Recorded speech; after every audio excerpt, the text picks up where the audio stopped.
Welcome to the deep dive. Today, our mission is to explore a really profound and frankly challenging philosophical text by Sifeng. Yeah, and just to give credit, it was translated by Trans and edited by Cowier. It's called The Trajectory and Free Will of Life. Right, the trajectory and free will of life. And we are basically unpacking humanity's age-old debate between destiny and free will. Which is a heavy topic, obviously. It is, yeah. But for you listening, especially if you're the kind of person who, loves those sudden aha moments that just completely reframe your reality, it's going to be fascinating. Oh, totally. It gives you a radically different lens to view your own life, your daily struggles, and really your ultimate purpose. Exactly. Because the author doesn't just, rehash the standard fate versus choice arguments. No, not at all. The text actually presents free will not as our greatest human gift, which is what we usually think, but as the literal source of all of our suffering. Which is a huge claim. I mean, to really grasp the weight of that, we have to look at how we normally operate, right? Yeah, that underlying assumption of control we all have. Exactly.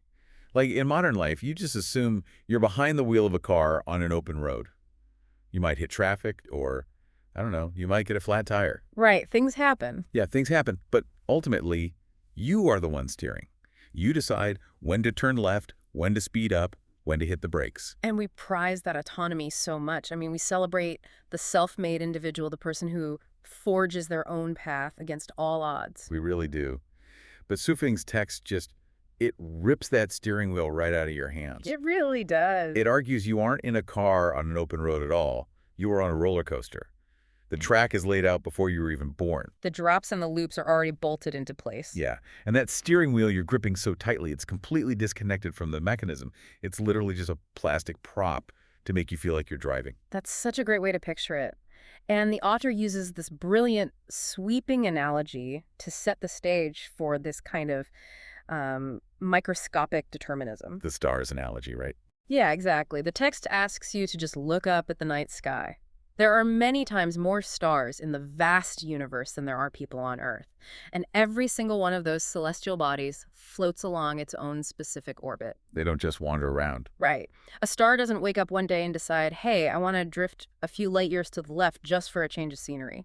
Its orbit is entirely predetermined by the laws of physics. And the text draws a direct, literal parallel between those celestial orbits and human life, which, the big milestones on our track are pretty obvious. Sure, birth, growth, aging, death. Yeah, we all accept those as inescapable realities of the human trajectory. But the text claims there are actually 18 specific properties within our life's track that we cannot self-manage. It's as absolute determinism. If you do a detailed analysis, the author argues, you'll find that the microscopic details of your life are totally locked in. Wait, like what kind of details? We're talking about the name you were given at birth, your specific temperament, your character at every single stage of your development. Okay, let's pause on that, because the implications there are massive. If even my temperament is predetermined, the text is saying that, the way I react to a traffic jam today was biologically and environmentally coded into my track decades ago. Yes, exactly. It claims the exact words you'll say, what you'll do, who you'll randomly encounter at a coffee shop on a Tuesday, all of it. That's wild. They're all just rigid points on the coaster track. It goes even further into areas we assume are, consequences of our choices.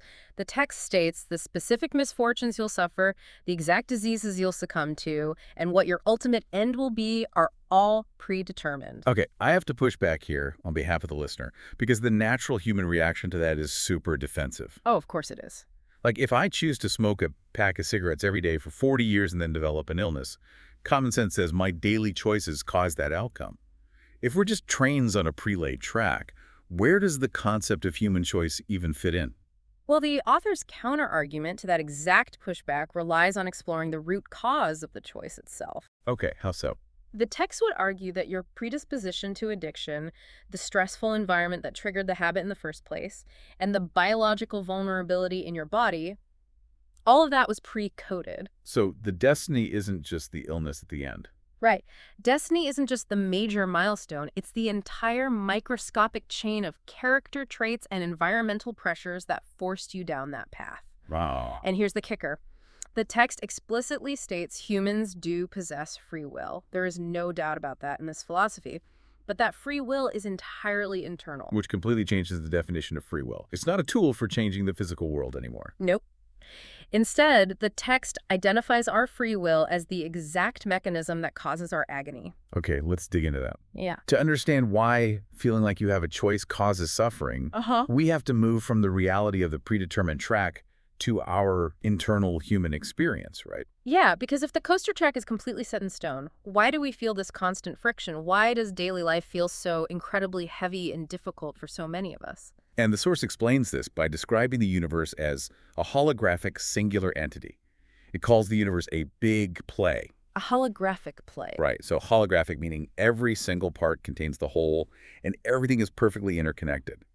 Every person listening right now is an actor on this massive cosmic stage, performing in strict accordance with a prescribed scenario. We aren't just on a roller coaster, we are animatronics in a highly choreographed dark ride. That's a creepy but accurate way to put it. And the psychological friction occurs when the animatronic decides it doesn't like the script. Exactly. Free will is identified as the root cause of hesitation, agony, fear, and sadness. Because those emotions only flare up when our free will contradicts our assigned role in the play. The text provides incredibly vivid examples of this clash, too. Like, it asks you to imagine you are cast in the role of a mouse in this cosmic play, but your free will desperately wants you to play an elephant. Or the script dictates that you live your life in a humble thatched cottage, but your free will demands you live in a luxury 5-star hotel. Right, and the examples extend deeply into how we interact with others, too. Yeah, perhaps you are meant to grow vegetables, but you spend your whole life tormented by this yearning to build spaceships. Or, and this is a scenario that impacts human relationships daily, you are assigned to cooperate and serve a specific person, but your free will attempts to dominate them and make them serve you. Yeah. Just think about how much of your own daily anxiety comes from simply rejecting the reality right in front of you. Oh, all the time. Wishing your boss was different, wishing your body was different. Wishing your career was moving faster. It is just this constant, exhausting friction between what is and what we will it to be. And the biological and psychological toll of fighting the safety harness on that roller coaster is immense. It really is. The text argues that whenever the arrangement of the play is contradicted by your free will, hesitation, trouble, anxiety, fear, and sorrow immediately take over. But on the flip side, peace, joy, happiness, and a sense of true freedom only arrive when your free will perfectly aligns with the plot's arrangement. That raises a massive contradiction, though, doesn't it? How so? Well, if suffering comes directly from wanting things we aren't scripted to have, why do we still possess this burning drive to struggle? Like, why do we care so much about succeeding? Well, the source describes our human struggling and our endless efforts to achieve as barely more than nonsense. Barely more than nonsense. Yeah. I mean, I have to challenge that because it sounds incredibly dismissive of the human condition. It does sound harsh at first. Like, if I don't struggle to pay my rent, I end up sleeping on the street. I am choosing to put in effort to survive. How does the text reconcile basic survival with the idea that effort is nonsense? Because, according to the text, the effort itself is not a free choice. It is a forced response. By what? Well, when the program of your life is determined, the role is determined. Your so-called struggles and efforts are also determined. You don't actually choose to strive to pay your rent out of thin air.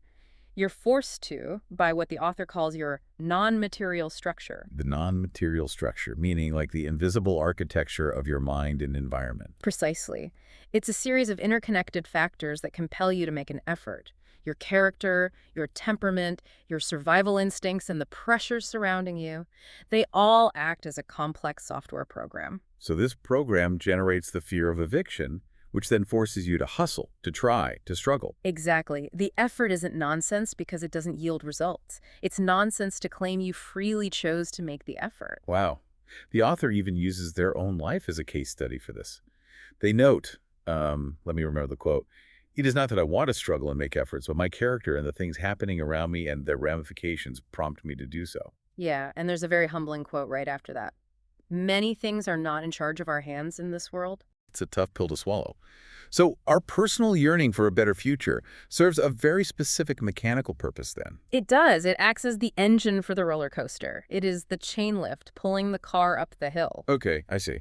Every person yearns for a better future, but that yearning is merely a component of the universe's mechanics to keep all the actors moving through the play. But if the engine of ambition is just pulling us along a track we didn't even lay down, where are we going? How does the universe evaluate the performance? This brings us to a massive controversial pivot in the text regarding the cosmic casting call and the concepts of heaven, hell, and morality. Right, because we have to separate the plot from the actors, right? Yeah. The play of the universe relies on two main elements, destiny and variables. The plot, the actual events that occur, is destiny. Who plays which characters, that is the variable. And the text states that playing a role well means your next role in the cosmic cycle will align closer to your free will. It refers to this state of alignment as heaven. While conversely, playing your role poorly means your next role will deviate even further from your free will, throwing you into greater friction and suffering, which it equates to hell. But the way it judges what playing a role well means is, well, it's intense. To illustrate how entirely detached this cosmic judgment is from human ethics, the text brings up a very extreme historical example. It does. The text uses a historical example here that is incredibly extreme and politically sensitive, Adolf Hitler. And wait, before we go any further, I need to pause here. For everyone listening, we are absolutely not endorsing this view or taking a side. Definitely not. We are just unpacking the deeply controversial logic the author uses to explain this cosmic determinism. So the author claims that from a human, ethical perspective, Hitler should undoubtedly be in hell for his atrocities. However, from the perspective of the universe's play, If he played his prescribed horrific role well, according to the script he was given, the text argues he would actually go to heaven. the concept is just shocking because it entirely strips human morality away from cosmic performance. It really does. The ultimate rule of this universe is that it does not matter if the script casts you as an emperor, a saint, or a thief. The destination of heaven or hell is determined entirely by how well you execute the role, not the moral quality of the role itself. It's like thinking of the universe as a theater director. Exactly. A director doesn't hate the actor playing the villain in a tragedy. The director only cares if the actor hit their marks, delivered their lines with conviction, and served the overall plot of the play. So the text completely removes human social constructs, human empathy, and our societal definitions of good and evil. Completely. It judges the soul purely on its compliance with the cosmic script. It is the ultimate expression of the universe as a neutral, mechanical stage. Okay, but if human ethics and societal contributions don't matter to the script, how do we measure if we are playing our parts well? That is the million-dollar question. Right. If the universe doesn't care whether I am a billionaire philanthropist or someone who steals just to survive, how do I know if I am heading for this metaphorical heaven or hell? Well, the author provides a very clear psychological stress test for this. It's like a litmus test for the soul. And the verification method is entirely internal. So the text asks things like, can you maintain calm? Are you happy and joyful? Are you completely free of hesitation, trouble, agony, anxiety, worry, and fear? And do you have gratitude in your heart for the present moment? Which is incredibly hard to do. But the crucial point of this litmus test is its universal application, regardless of the script you were handed. Yes. It applies whether your role is overflowing with pain and suffering or characterized by happiness and pleasure. So if you are anxious, demanding, and constantly complaining while living in a palace, you are failing your role. But if you are calm, deeply grateful, and mentally peaceful while enduring severe physical hardship, you are playing your role perfectly. The text connected this internal state directly to the teachings of Buddha, actually. It identifies self-persistence, which, modern psychology would just call the ego, as the single biggest obstacle to reaching the Elysium world. And think of the Elysium world, or what the text also calls the Tao of Heaven, not as a physical paradise with pearly gates. Right, it's not a place in the clouds. No, it's the ultimate state of psychological flow. It's a natural rhythm of the universe that you either sync up with or aggressively fight against. And self-persistence is the friction, is that stubborn belief that reality must bend to your own ideas and wishes. If you always believe you are right, if you constantly insist that your worldview is the only correct one, the text literally guarantees you will be unable to play the arranged plot well. Your ego will ensure you remain miserable. It denies you access to that state of flow. So to reach the highest spiritual state uniting with the Tao, you have to abandon the concept of I want. Which leads to the ultimate paradox of this entire philosophical framework. What's that? To achieve true freedom, you must completely surrender your desire for freedom. Oh, wow. You just have to let go of the plastic steering wheel. You really do. And the author leaves us with a summary of actionable advice on how to live out this total surrender. Which is, Take things exactly as they are. Associate with others by following your predestined relationships without trying to force them into boxes they don't fit into. Act in accordance with your inherent nature and take advantage of opportunities naturally as they arise. We started this deep dive discussing our cultural obsession with forging our own paths. We buy books on habit optimization, we map out 5-year plans, and we just stress ourselves out trying to force the universe to comply with our vision. We do. But according to Swifting's philosophy, that exact obsession is the engine of our misery. The agonizing friction between the track we are on and the track our ego thinks we should be on is where all human anxiety lives. Relief doesn't come from finally achieving your goals. Relief comes from accepting the script you were handed on day one. Finding deep, genuine gratitude for the role you currently occupy, rather than torturing yourself over the role you wish you had. It fundamentally alters how you view daily frustrations. Like the difficult coworker, or a sudden financial setback, or that flat tire we talked about earlier. If you view them as just lines in a script you were meant to read, rather than personal attacks on your life's trajectory, it kind of strips away the anger. It offers a very profound, albeit challenging, kind of peace. It forces a total surrender to the momentum of the ride. But, as we wrap up this exploration, adopting this framework leaves one massive, lingering question that really goes beyond the text itself. What's the question? Well, if true peace comes from completely surrendering our free will to perfectly play a predetermined role in a cosmic script, who or what built the theme park? Oh, right. Who wrote the script in the first place? And more importantly, are they watching the performance? Man, that is a heavy cushion to leave you with as you look at the tracks laid out in front of you today. Thank you so much for joining us on this deep dive. Until next time, keep questioning the reality of the ride.